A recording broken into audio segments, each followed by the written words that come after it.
What's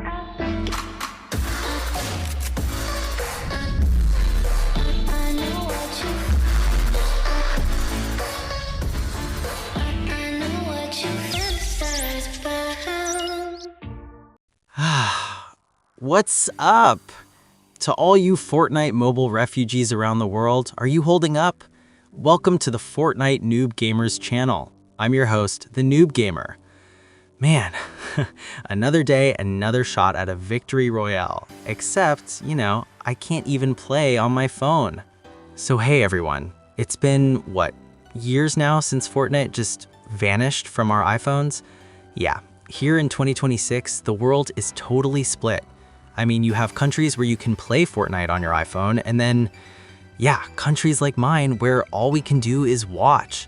What the hell is this all about? So today, we're going on a journey to solve this life or death mystery for us gamers, the puzzle of Fortnite's return, okay? We're gonna spread out a world map and we're gonna dig deep together. Okay, so it all started back in 2020. Epic Games got fed up with Apple's up to 30% fee, said it was a total ripoff, and well, they put their own cash register inside the game. Right. Then Apple went nuclear, like you don't get to do your own business in our department store, and kicked Fortnite out. And that was the start of the long, tear-filled war between the Apple empire and the challenger, Epic. All right, let's go. Join me on a world tour of hope and despair to see where Fortnite has and, hasn't returned. First up, the land of the free, the USA.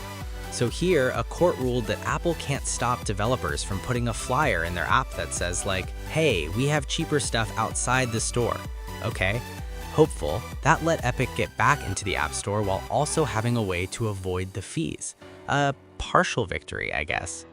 Next, the place where a revolution happened, the EU. Here, the Digital Markets Act, or DMA, came down like a meteor. Wow. This is a super powerful law that basically tells the department store owner, Apple, you have to let your tenants build their own mini shops, that is, third-party app stores, inside your building. Impressed. And the result? Epic built their own Epic Game Store right on the iPhone and started delivering Fortnite directly to the people. Yeah, this was a historic blow, a giant hole smashed through Apple's iron wall. So where's the disappointment stop? Let's look at South Korea. They were actually one of the first countries in the world to pass a law saying third-party payments are okay. Super progressive. But they didn't go far enough. The law didn't allow for third-party app stores, and most importantly, the final power to kick out a tenant, the veto power, stayed with the store owner, Apple. Right. Then Apple said, fine, use another payment system, but you'll pay us a 26% fee. The law got completely neutered.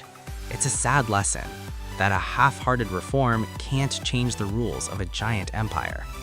Okay, now for the details on the still waiting crew. First, the UK, land of tea and gentlemen. They passed the DMCC Act. Okay, this isn't like the EU's everyone follow this rule approach. It's a bespoke model where they point at one company at a time and say, you're too powerful, so we're applying special rules just to you. It's slower, but powerful once it locks on. Right, but here in 2026, they're still in the middle of the process of officially designating Apple and figuring out the exact rules. They have the sword, but it's still in the sheath. Next, the land of passion, Brazil. This place is even wilder. An agency called Cade just orders Apple directly. Hey, allow third-party stores and third-party payments, top-down style. Wow, their demands are as tough as the EU's, but Apple doesn't just take it. Dramatic, they run to the courts shouting that order is tyrannical and get it temporarily blocked. It's literally a boxing match in a ring between the regulators and the corporate giant. It moves forward, gets stopped, moves forward, gets pulled back. It's totally unstable. So how is Fortnite supposed to know when to open up shop? And now, Japan, my home. Everyone brace yourselves. I'm about to tell you something that really sucks. Okay, Japan also passed a law with a cool-sounding name, the Mobile Software Competition Promotion Act. And I was so hyped thinking Fortnite is coming back to Japan in 2025. Yeah, I really was. But then, Epic CEO, the big boss, Tim Sweeney, said this on X. Okay, I'm gonna read it to you directly. Sadly, Fortnite will not return to iOS in Japan in 2025 as promised.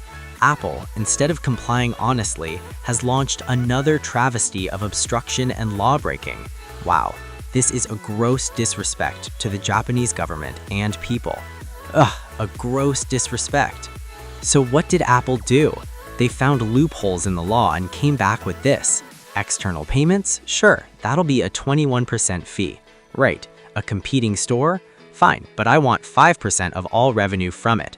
Oh, and we're gonna show users a scary screen that says this app might be dangerous. Are you kidding me? That's not a new system, that's just renaming the fees. In the end, it's just as bad as Korea, maybe even more malicious. Yeah, Tim Sweeney himself called it a competition-crushing junk fee, and he's filing a complaint with the Japanese Fair Trade Commission. And that is why Fortnite is not coming back to Japan yet. When you look at the whole world like this, you see the real truth, don't you? The real key to whether Fortnite returns is how deep a country's laws can cut into Apple's empire, right? That's it. Just saying external payments are okay isn't enough. Saying external stores are okay gets you to the starting line, and then, the final boss is having a law that can stop the malicious nonsense they pull with these fees. Only when we beat that do we truly win. So this whole saga, it's not just about one game, you know? It's about the future of freedom inside this little box we carry around every day. Yeah, it's a huge deal that will decide what our future looks like. You get that? Now, here's a question we'd like you to think about. If you were the one making the rules for your country, how would you stop this kind of clever, malicious compliance from a company like Apple, right? How would you actually create a system that balances both safety and real fair competition? What's the true solution? All right, until next time, maybe one day we'll meet on the mobile battlefield. Victory Royale.